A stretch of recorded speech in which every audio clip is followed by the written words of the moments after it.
All right. Hi, everybody. My name is Tracy Lockwood, and I am very excited to bring you Physical Literacy for All Part 2. Those of you who are able to take in Part 1, that's great. If you haven't been able to do that yet, there is a recording on the ERLC website. So you can go back and take a look at that. If you are watching this first and you want to go back and take a look at Part 1, that's totally fine. And then Part 3 will be recorded and not done live. Okay, so here we go. So as I did last time, I really wanted to do again, I wanted to do this again, just a quick country acknowledgement and acknowledge that as citizens of Canada, wherever we're receiving this presentation, we are on and in the ancestral lands of the First Nation, Métis and Inuit peoples, and we respect and honor the Indigenous traditions and teachings that help make this country, of course, rich and diverse. And so I just wanted to let you know that I'm here coming to you from just outside of Kelowna, British Columbia, and I am on the traditional territory of the Syilx people.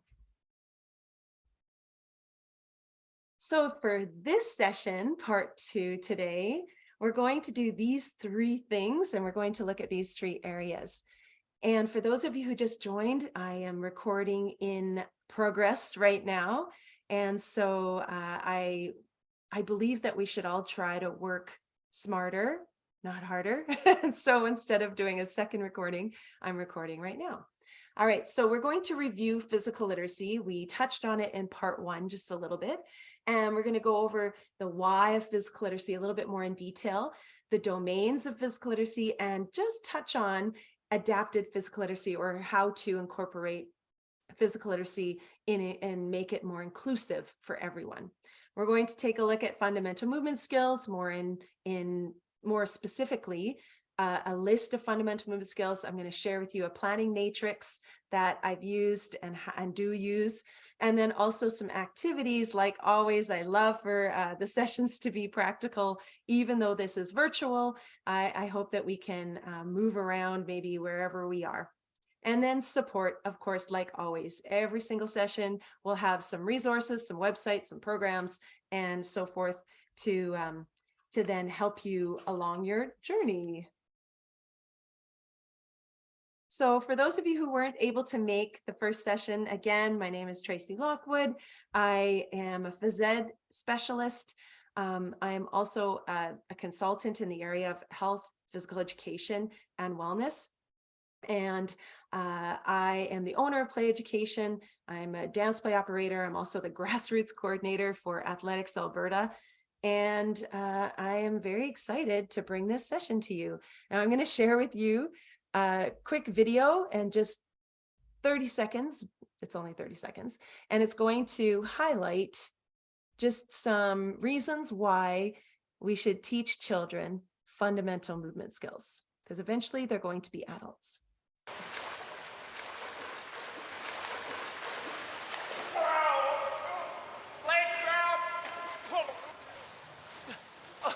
Help me out here.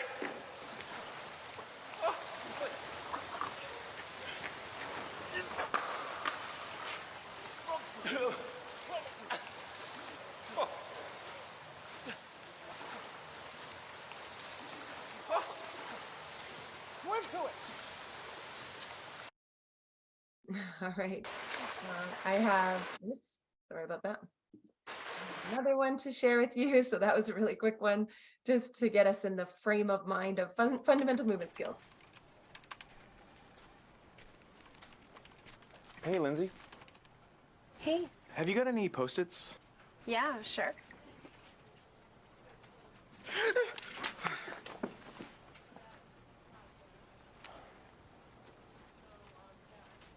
Hey, do you want to go out sometime? Hey.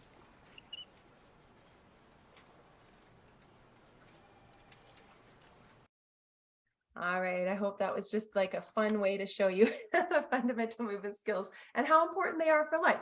And so I wanted to do a warm up to learning. Of course, let's ignite our brains and of course our bodies in order to get ready for learning today. This is something that you might want to use with your students or the kids that you work with. And what you're going to do is, with a piece of paper in front of you, okay, with a piece of paper in front of you, those of you who are watching this recorded, just press pause if you don't have a piece of paper, and a pen or a pencil, and you're going to have 1 minute to draw a snowman. And so all you're going to do is draw the snowman, and as you put on, so don't start yet. So actually what you can do is you can draw the snowman out, and then you're going to add the pieces to the snowman. And so every time you add a piece of the snowman, you add a stick leg or a stick or a carrot nose. You're going to do the activity that correlates with that. Okay, are you ready? I'm going to give you 1 minute. I'll put on some drawing music while you are doing that. Okay, ready? Here we go. 1 minute.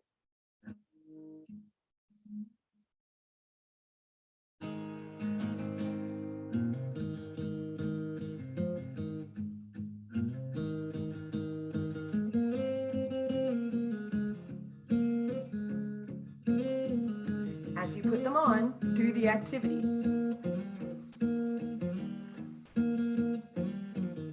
I'll show you some of them.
Support.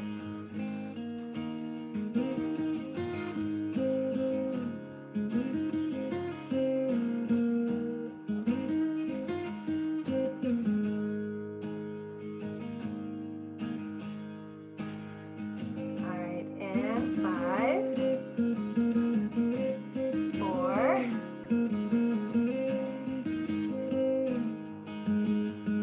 2, and 1. Okay, stop there. All right, so I hope you had a chance to design your snowman as much as possible.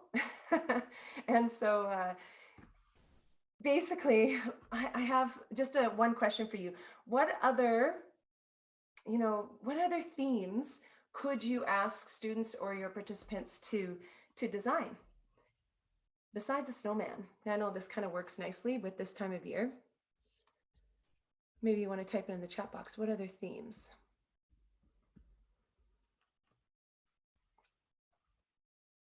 Oh yeah, I like that. So Christmas tree, love that idea. I have one. If you want to send me an email, I can send you the design pumpkin one for a different time of year.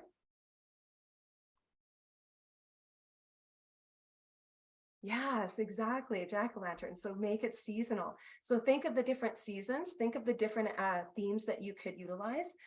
Somebody came up with before maybe a winter scene, just it could be very general. So adding things like the trees, or adding in the winter scene, maybe a winter animal. And so also a spring scene, so adding flowers and leaves and things like that. So great job. Okay, so we're going to move on. And I had talked about Margaret Whitehead before, I was very lucky to meet her probably 15 years ago. And this is just to show you how long that she has been talking about physical literacy. And I had mentioned last time that she coined the term physical literacy and basically brought it to the forefront, where we're saying that it's just as important as literacy, as other literacies like mathematics and reading and writing. And so even since 1987, she has been talking about this. Pretty phenomenal. And now it is an international known, concept that now it's embedded in our curriculums all across the world. Okay, so I had shown you in part 1, and maybe you didn't see it yet, so I wanted to make sure we were all on the same page. This is the definition that is widely used. This is by the International Physical Literacy Association. There's other definitions out there that are, slightly different, but pretty much they all have these components in it. They have motivation, the confidence, the physical competence, so the skills, and then knowledge and understanding. And so we want kids to develop those so that they can be physically active for life.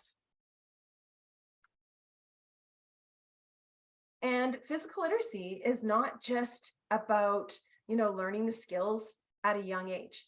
It's for that life journey. And so it's for health and active participation.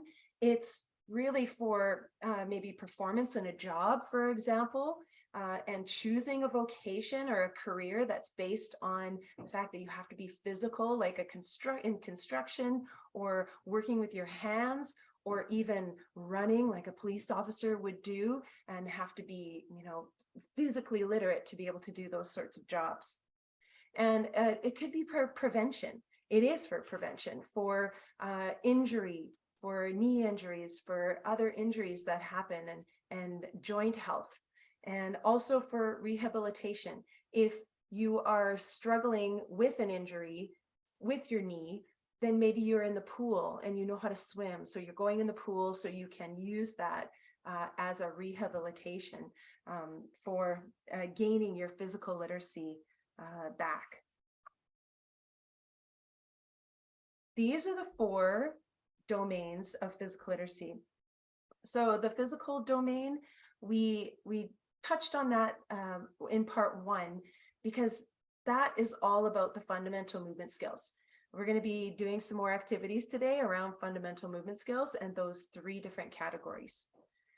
It focuses on really the skills and the fitness that a person acquires and somebody might apply through movement. So fundamental movement skills and applying those skills in different environments, maybe on a slippery surface, maybe in the water or on land or in the grass, that is extremely important. The psychological domain, that is the attitudes and emotions a person has towards movement and towards physical activity. And also just that self-worth, and then being able to regulate oneself by being active. There's a lot of research that goes around kids and moving throughout the day. And so if they are moving in the hallways and in the classrooms and developing physical literacy in other settings, then they're able to self-regulate more often or better because they are more active. Then we have the social domain. That's a person's interaction with others in relation to movement. And so even just that idea of collaboration and teamwork and cooperation and having those morals and ethics and values that are important when it comes to physical activity. Are you playing fairly? So that's another domain that is really utilized when it comes to physical literacy development. And the last one is cognitive domain. That's a person's understanding of the how, the why, and then when they should move or when to move. And so and also knowing the content. So understanding why you move, and then understanding some of the rules. And then when it comes to even fundamental sport skills and sequencing those fundamental movement skills into sport skills, understanding strategy and lead up games, strategy in a sport. I had mentioned that we were going to talk a little bit about adapting activities for all. And so I want to touch on the fact that as teachers, as physical activity leaders, as coaches, we really quickly discover that there's a lot of differences, right, in our participants, and even just within one group of participants. So even if they're grouped by age, by chronological age, even if they're grouped by chronological age, there are differences in social and emotional maturity, as you know. And that means that the games, the activities, like the skills, they're going to be frustratingly difficult for some. And then for some, it'll be no problem at all to do. So likewise, some participants have really diverse abilities, and that makes some of the games that we're presenting to them difficult. The skills might be challenging, and then the equipment might be unwieldy, and they might not be able to use some of the equipment that we present to them. Great physical literacy programs accept that every participant is at their own unique place on their physical literacy journey. This requires a flexible approach and a willingness to adapt activities to meet the participants where they are. So we find that the greatest success comes from starting from what the participant can do instead of focusing on what they can't do. And inclusion is not just about learners with special needs. It's really an attitude and an approach that embraces diversity and learner differences and promotes equal opportunities for everyone, because we're all different. Attending to and addressing the needs of all learners, we can eliminate any of those exclusionary practices and feelings that some students and some participants have with participating in activity. So we look for ability first, and we focus on a strengths-based approach on what a child can do. And then we modify based on that. These are just some strategies for inclusion when it comes to developing physical literacy. And so these are strategies that you can use with all children, no matter what their ability. And so when we look at these different areas, so for example, the size could be the size of the goal, the size of the piece of equipment. So maybe using a larger racket or a larger bat rather than a smaller, more narrow bat, because the better opportunity to hit the object comes with the larger object. And then when we look at space, that's maybe changing the dimensions, making something smaller, making the space smaller, makes it easier for those children who have either fitness challenges or they are able to touch the ball more often.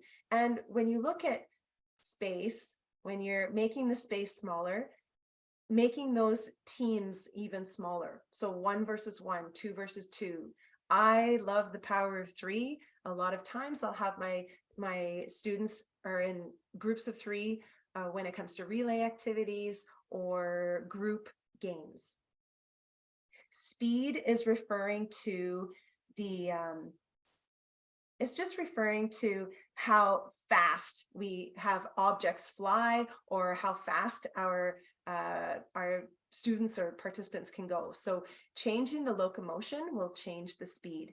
Also, using things like balloons. Balloons definitely slow down the ability to hit an object, or when you're using scarves for juggling instead of balls for juggling.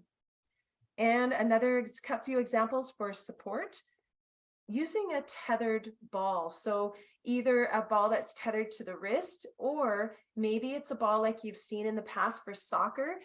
If you tether it to your ankle and you can kick the ball, but it never flies away. It's attached to a rope. So that's attached to your ankle. So tethering something is an example of support.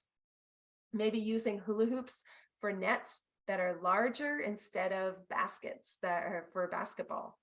Either hanging a hula hoop from the basketball hoop. For example, sound, maybe using a ball that makes sound. There's a lot of great pieces of equipment out there that will help anyone with an auditory challenge. So you can buy balls that have bells in them or beepers inside them. And the last one is surface. So changing the surface. So maybe allowing a ramp to be used instead of just the floor. So really allowing for children that are maybe in a wheelchair to be able to use a ramp. So that's just an example of each of those areas when it comes to strategies for inclusion. Here are some really quick adaptations that you might want to consider. Some of these I had mentioned, and some of these will be new on here. Now, if you wanted to take a look at a really excellent video, it just talks about inclusion, and it's by Shelley Moore, and here's the URL if you want to take a look at that video. And really, her video, it talks about bowling and how we try to always throw the ball down the middle, and yet there's always these two pins on the outside that are really difficult to get. And so if we kind of aim for the middle, or are we going to really help everyone? Are we really going to knock down all those pins? Maybe not. So it's a really interesting video. It's about 8 minutes long or so. So I really encourage you to check it out. Now, if you want to get these slides after, you can go back to the ERLC website, and this will be as a PDF for you to be able to download it. And then you can just click on the link.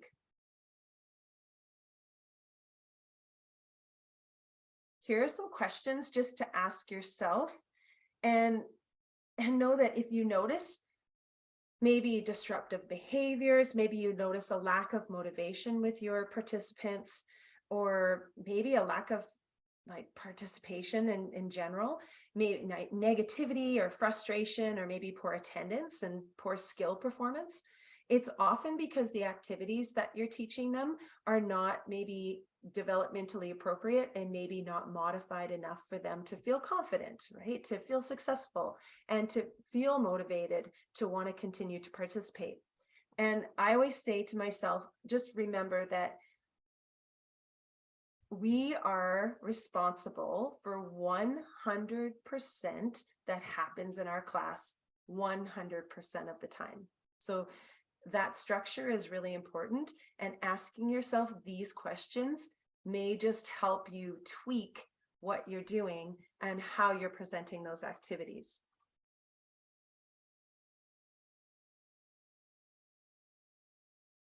Fundamental movement skills, we had just touched on that in part 1, and I wanted to dive into it a little bit more. So fundamental movement skills are the building blocks of physical literacy. So you need to help kids develop those skills. And I know it's not just about the physical competence, but that is a big part of physical literacy. And so that's why I wanted to really highlight the fundamental movement skills. And our job is that we need to, provide those opportunities for students to develop competence in basic and fundamental movement skills. So once they can do that, then they can sequence those skills together and then accomplish physical tasks, and then they can participate in really any activity that they choose. So taking a look at just 5 characteristics of physical literacy when it comes to teaching those, or helping kids develop those fundamental movement skills through teaching activities that have fundamental movement skills in them, we need to keep in mind these 5 characteristics of physical literacy. So is it fun? I think that's often one of those things that people feel like if it's fun, it's not purposeful. I disagree. If it's fun, then we're going to want to do it. And so, and children and youth are going to want to take part. So keep in mind that you want it to be fun, and not everything you do has to be, a blast and fun all the time. But just keep in mind, is it more challenging that it's maybe not fun anymore, or it's not challenging enough? that it's not fun anymore. And is there purpose behind it? So of course, when you're focusing on fundamental movement skills, there's going to be purpose because you want them to develop those skills, whether they're non-locomotor, locomotor, or object manipulative. Is everyone included? We just talked about the inclusion aspect and how you adapt activities for all, not just for a child that has a physical disability or a cognitive disability or a behavior disability. We actually try to have an approach that is a strength-based one that's based on what a student or what a participant can do. And are they always moving? Of course, there's times that you need to give some really important messages and you need to talk about what the activity is going to be, but do they come into your space and are they moving right away? Do you get them going with an activity? I often start with, here's what we're going to do, but I don't talk much. And then it's just a couple of minutes of, and here you go. Okay, so there definitely needs to be that structure, like I mentioned before, but we do need to keep them moving. That is what raises heart rates. That is what gets them have the benefits of physical activity with that moderate to vigorous movement. And is it progressive? Is it challenging? And so finding that right challenge is based on developmental levels, and is it appropriate in that way? So keeping the fundamental movement skills in mind, and these 5 characteristics will help you in your planning. And when you think about those fundamental movement skills, if you can run, maybe you'll take part in these sports. And it's not just about sport, how I mentioned earlier, it's about a vocation, or, it's about a lifelong activity. If someone can throw, maybe they're going to play fetch with their dog, or maybe they're going to play all these sports. If maybe you can swim, maybe you'll go sailing. Maybe someday you'll be able to kayak across Okanagan Lake. So all of those things really help with your with development of physical literacy and understanding the importance of it. So here are some other examples that maybe weren't mentioned in part 1. And so some new ones under non-locomotor. Having a static balance is a balance that's on the spot and where you're not moving too much around, but you're on the spot. A dynamic balance a static balance is where you're not moving on the spot, like an actual balance like this, like a tree stand or like this. A dynamic balance is one that you're actually moving. So remember, we were doing that teeter-totter activity. That's more dynamic because we're moving, flowing from one movement to the other. Pivot is very important when you're either doing lots of activities like basketball and dance. So pivot is where one foot stays on the ground and the other foot moves. Okay, so pivot like this. So you could be able to see in different places around you in order to then throw the basketball, for example. Bend, twist, transferring weight from one side to the other. You do that a lot when you're stretching. So that's the non-locomotor activities or skills, And then locomotor skills, here are some really good examples. Now, just in case you're not too sure the difference between a few. So a hop is on how many feet? If you ask your kids, they might say 2 feet, but a hop is actually on 1 and a jump is on 2. Okay, and then a leap, we want to teach them a leap, is pushing off of one and landing on the other. Okay, so that's a leap.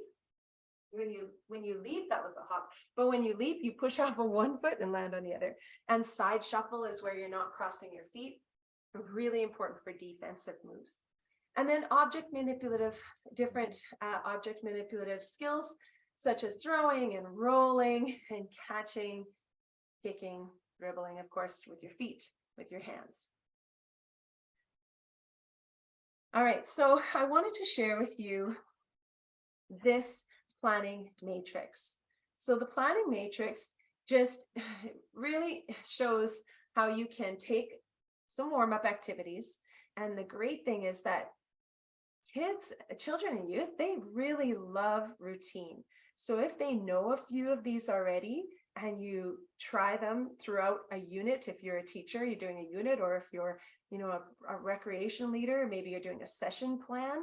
So when you're planning, have a set number of warm-up activities, have a set number of cool down activities. And then in between there, what is it that you want them to focus on when it comes to fundamental movement skills?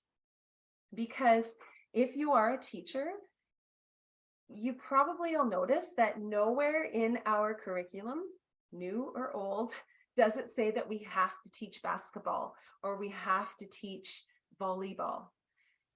We don't have to teach those, but we do need to teach striking and dribbling and bouncing and running. So we do teach the fundamental movement skills. So these are just activities that I would have taken from the Focus on Fundamentals resource.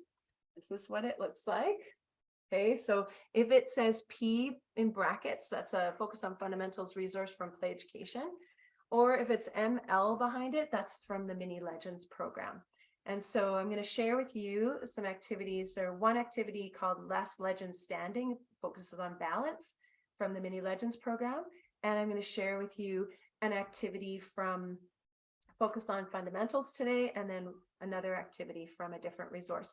And I'm going to share with you Healthy Habits from that. Now, Healthy Habits is one of those ones that actually focuses on 4 fundamental movement skills. So if you were to, example, use this planning matrix, you would have about 6 to 10 sessions or 6 to 10 lessons, and they would develop that skill. Of course, they're doing other skills well, but the real focus could be on that we're going to develop striking, and we're going to develop, striking and fielding. So, or we're going to develop running, jumping, and hopping. And so that is your those are your 6 to 10 lessons, or your 6 to 10 sessions if you're a recreation leader. So that is what the planning matrix looks like, and you can fill it in with whatever activities you know, and fill in more fundamental movement skills so you can plan out your entire year. How can we help our participants develop physical literacy and help them on their journey? Okay, we're going to play a few activities right now, and I'm going to try some things out with you, and just so you can see them, and then you can take a look back at this recording so then you can see what they are and remind yourself of how to play them. So the first one is called Last Legend Standing. So what you're going to do is you're going to start the music, and you're going to have your participants move around the space to the music. And then you're going to ask them, when the music stops, you're going to ask them to either do either stand or sit. Now you could have 3 choices. You can stand, lay down, or sit. But for our purpose today, we're just going to stand or sit. And I'm going to let you choose. Okay. So when the music goes on, moving around, now we can focus on some balancing, we can focus on some locomotor skills, but for now, we're just going to walk. Okay. Here we go.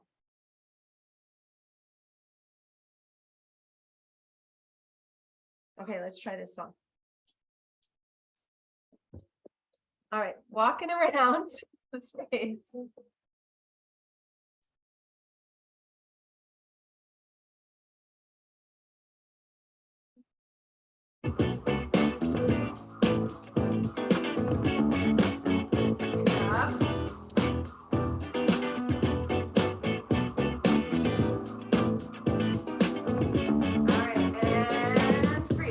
Okay, I want you to stand or to sit. Ready, set, go. Okay.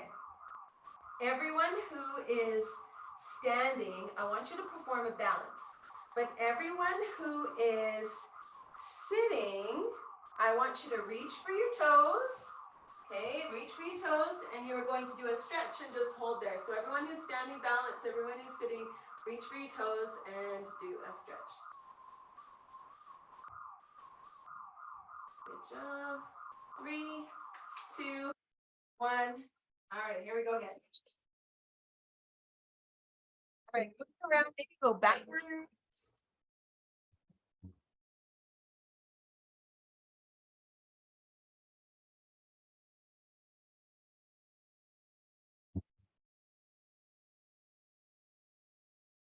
Stand or sit, ready, set, go. Okay, everyone who is standing, you're going to do a frog crouch like this.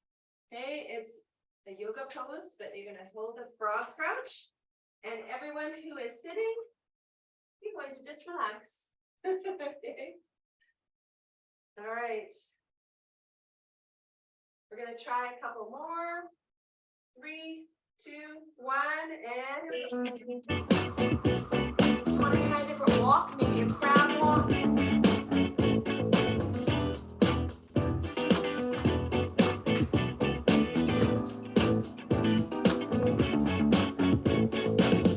This is how some students do crab walk. Just so you know, the real crab walk is on the ground.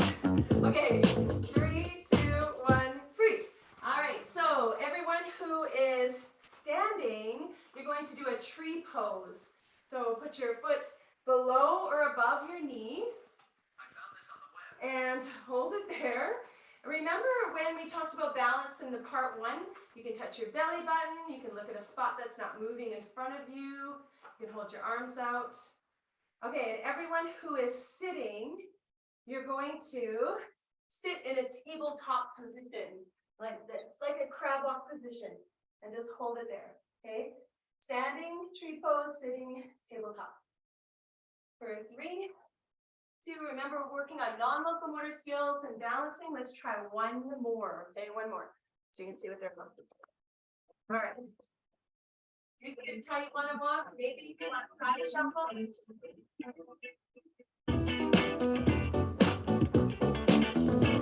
lower.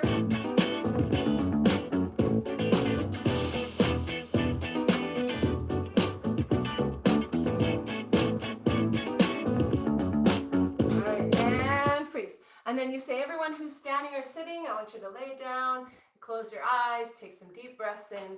You can also do different point balances. So you can say, everyone who's standing, do a 3-point balance. If you're sitting, you're going to do a 5-point balance. And so that, or if everyone who's sitting, do an animal balance, and same with standing. So it is a quick balancing type activity that's good for non-locomotor movement. Okay. Maybe you can think of some other ways that you can utilize the last legend standing and incorporate, instead of sit, you can crouch down. You don't have to sit down on the ground. Remember I added, you can lay down. You can add that too. Okay. Let's go back to share the PowerPoint. Here we go. So we're going to take a look at locomotor skills. So this is a really great website that I had just mentioned in part 1 at the very, very end.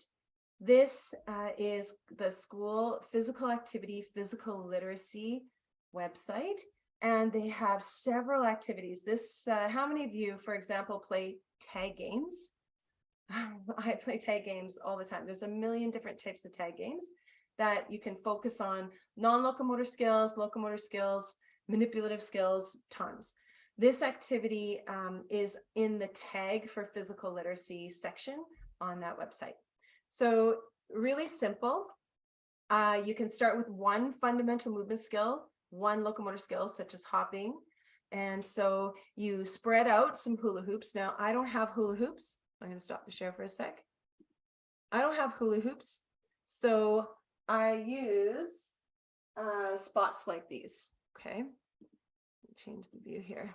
All right, so I use these spots. And so what you do is you designate some participants to be it. And so I like to have them hold on to different implements like this. This is when you're thinking of adaptations for all students. You can have longer pool noodles for kids to reach or shorter pool noodles, but I like to have them have an implement. So you're playing tag, you have once they're tagged, and maybe they wear a penny also to keep so students can see that they are it. And then once they're moving around the space, and then you can have them do a different locomotor skill. And when they get tagged, they actually have to go to one of the spots and they have to hop. And so here's what they do when they hop. They go to the spot when tagged. They go to the spot and they have to perform 3 hops inside before they rejoin the game. So I'm just gonna shoot this down a bit. So they hop 3 times, they go like this, 1, 2, 3, but then they switch to the other foot, 1, 2, 3, then they can be back in the game. And then you can change it. It's really simple, maybe change it to skipping. So after you've played for a while, once they get tagged, maybe they have to skip around. 1, 2, and then 3, and then they're back in the activity. You're probably, if you have hula hoops, they're bigger, so there's a bigger area to move around. I just have these really small spots. And then you can play the jumping version. So if they get tagged, they have to they jump in and out. Oh, let me show you this one. They could jump in and out, maybe different ways, because we need our kids to move maybe side to side, that lateral version. And we do 3 times each side, and then they're back in the activity. Think about all the different fundamental movement skills that you can incorporate just to play tag. I like to, if I have a small space, I like to do a walking tag, but then if you have a large space, you can change the locomotion. So maybe type in the chat box, what are some different locomotor skills that you can do when you're playing? Now we are doing lots of locomotion because we're hopping on the spots when we get tagged, we're jumping or we're skipping. We can do other things around.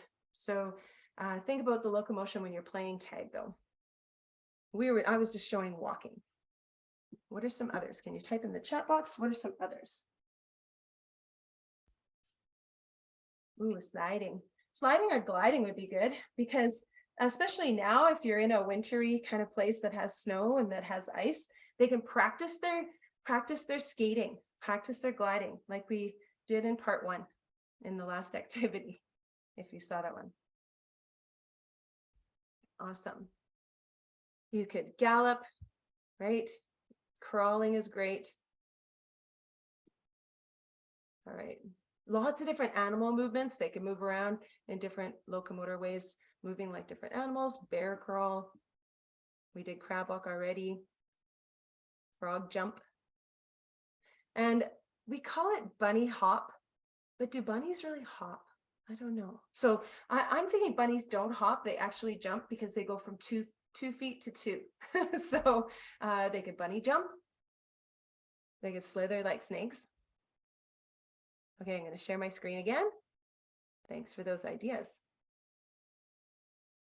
And another activity I wanted to share with you for object manipulation is from the Focus on Fundamentals resource. And it is called Mission to Catch. And you'll see that the setup is pretty simple. And you can get this resource as a digital resource, or you can get it as a print resource if you like, with the cards. So think about, while I'm showing you this activity, what are some other ways that you can play it rather than tossing underhand? Okay, I'm going to show you the underhand version. So basically you get your objects. So one group, now it's just me here, so I'm going to share with you. I'm going to do my best to share while it's just me here. So you have one side, on one side. I'll make these, so you split the area in half. And in Mission to Catch, one side has the upside down cones. Kids call them ice cream cones sometimes. And so the other side has the ball or the objects to toss. Doesn't matter what you're tossing. You can use bean bags, but something that's soft, actually it does matter. It needs to be something that's kind of soft. So students, you know, if they miss, it doesn't hurt them. And so you're going to get a toss and you're going to try to catch from your partner or from anyone else on that side. Just kind of talk about eye contact, talk about communication, and looking at someone, saying their name out loud. What is those ways to get them to maybe be more successful at catching? Okay, that absorption of the shock of the catch. So this side is tossing, pretend, and this side is catching. You catch in the mission to catch is this. You count how many you can get. Then we switch. This team gets the cones, we get the objects, and we toss. And we see how many they can get. And so we can add them together as a class or as a group, and then see if another class can beat them. So we can write the number on the whiteboard and see if it's a challenge for each class. Now I'm going to show you another version, and maybe you can think of other objects that you can use. You don't have to use this, or other object manipulative activities or fundamental movement skills that you can incorporate when it comes to object manipulation. Okay, so while you're thinking of that, I'm going to show you the next one. If you have the object, you're going to place it on the pylon or cone in front of you. There are, I'm using this, a pool noodle, inside of smaller cone. A lot of schools or a lot of programs have nice big pylons and they're flat on top. This is too round that my object won't sit on top. And so I'm showing you with one of these, which works quite well. You're going to have one side with the upside down ice cream cone right here. And the other side with their own setup of their objects, okay? And you're going to try to lift the object, use your foot and lift the object and try to get it to your partner. Okay, so lift the object and then the partner has to catch it. So you can utilize a kick if you want and try to have them inside the foot kick. You could try flicking it up. You can also use higher objects. So you can try a higher pylon or a higher noodle to try to flip it up. It just went into another room, but that's okay. And you can also strike it. So maybe you thought of this already, striking instead of kicking or instead of underhand tossing. Okay, so can you think of other objects you can use, other fundamental movement skills that you can incorporate? If you can think of any, please add them to the chat. That will just add to our repertoire. That would be awesome.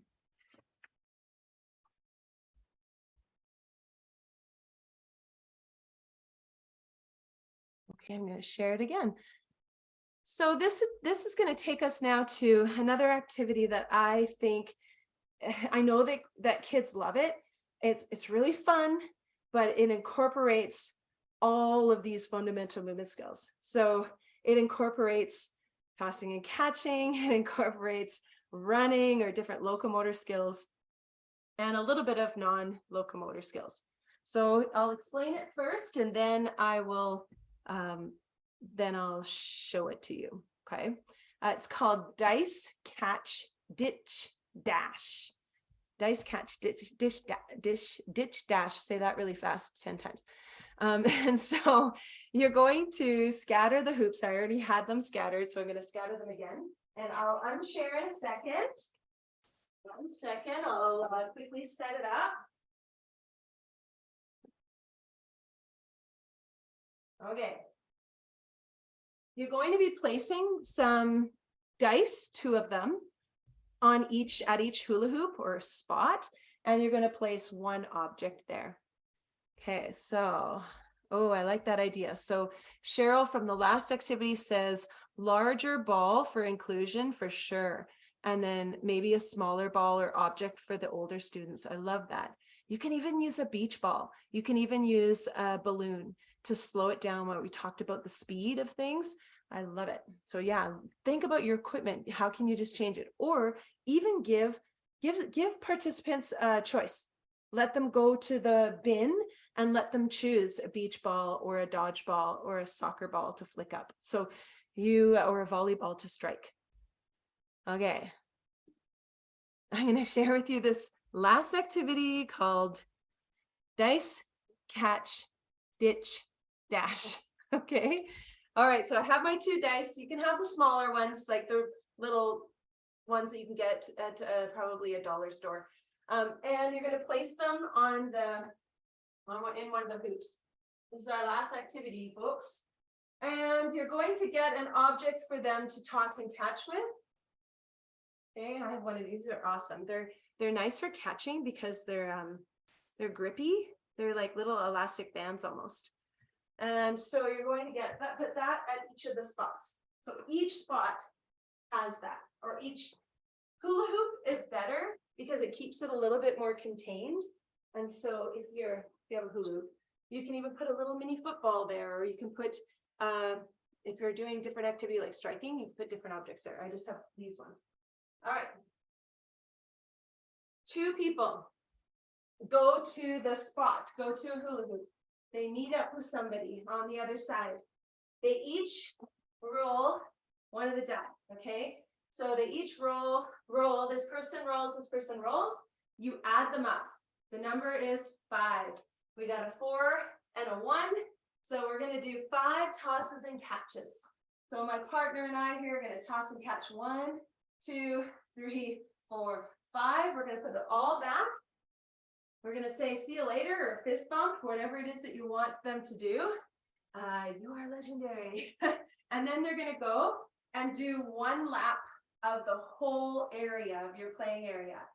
I use cones for everything, pylons for everything. So making sure that they're not running into the walls if you're doing this inside. If you're doing it outside, definitely have a space, a big rectangle that they can go around, or an oval track. So pretending that they're doing, running around the track. So they go do 1 lap. Now you can choose how they do the lap. Maybe they skip 1 lap and then they have to go to another spot and then have a new partner join them. They can't go with the same person twice in a row. Okay, so they can't keep going back to the same person. You can even say, maybe you can't go back to the same person at all. So you have to try to find a new person each time. That's up to you.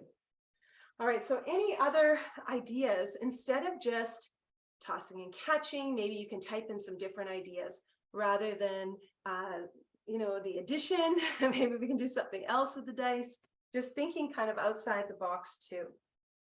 So if you have any ideas while I'm putting back the screen then or the PowerPoint presentation, then please type it in the chat box. I'll see it right away. Okay, so that's this one. It's called Dice Catch Ditch Dash. I'm getting better at that as I keep going. And it's really, really fun for focusing on all 3 of those fundamental movement skills. Yeah, so passing and receiving. So any kind of passing, receiving. So yeah, we're watching probably the FIFA World Cup going on right now. So maybe it's an inside of the foot pass with a ball. Could be a soccer ball. It doesn't have to be a soccer ball. Okay, or maybe you're just rolling it back and forth depending on the grade or age level or grade level. And you can, totally do different things with them. Yes, love it. Love it. Jumping and hopping. Yeah. So if you have a small space, you could do this activity in a classroom situation in a very small space, because if you do jumping, if you do hopping, those are fundamental movement skills, that locomotor skills that get your heart rate up really, really quickly, because you're using those larger muscles. And so I would just suggest that you do that in a smaller space. If you want if you're doing a nice rectangle space or squared off space, you can have them, run this one, hop this one, skip and gallop. So it's totally up to you how you want to do that.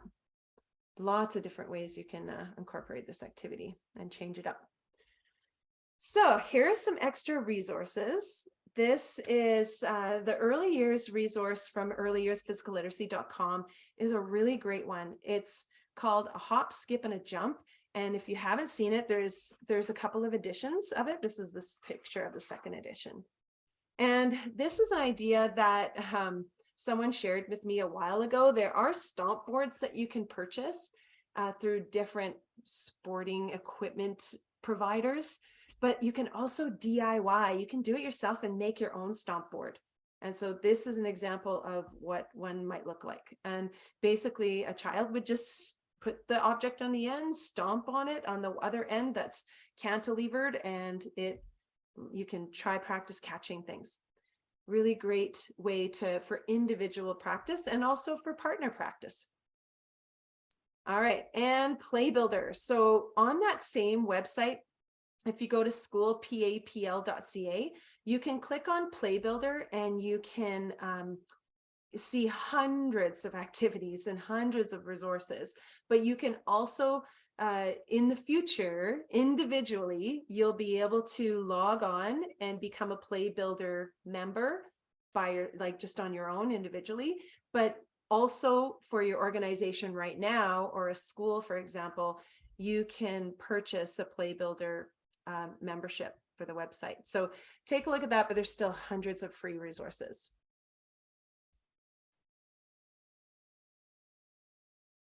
No worries, Annika. All right, so what play education is all about now, I mentioned this last time, but I just wanted to remind you that I do lots of professional development in the areas of physical literacy, physical education, physical activity. Just so you know, next week, I won't be doing this session live because, like I mentioned, I'm going to do professional development with some sport coaches who are going to go work in 400 plus schools. So I'm going to Trinidad next week. So I won't be able to do this in person and live, but I will be recording part 3 for you to take a look at. And then dance play. I had done one dance last time. I think we'll end part 3 and I'll finish off with a dance that you can see. But if you type in dance play, spelled with a 3, because we follow 3 rules. If you type that in onto YouTube, you'll find a ton of free dance play dances. In fact, send me an email if you're really interested. And if you want to go to my emails at the end, if you want to invite your families, come yourself to an online holiday dance party happening next week. So we're putting it on with dance play, and it's just a really fun holiday party with all the different songs that you can learn. Resources, take a look at the resource site on playeducation.ca, free stuff that you can download. And then mentorship. Of course, I like to provide physical education mentorship in schools, mostly I go to. And then I want to thank you. Thank you for being here. Those of you who are back again live, really great to see you. Thank you for joining. You can reach me by email. You can reach me on social media and also through my website. So I hope you have a great rest of your day. Thanks again for joining. And I'm just going to stop the recording.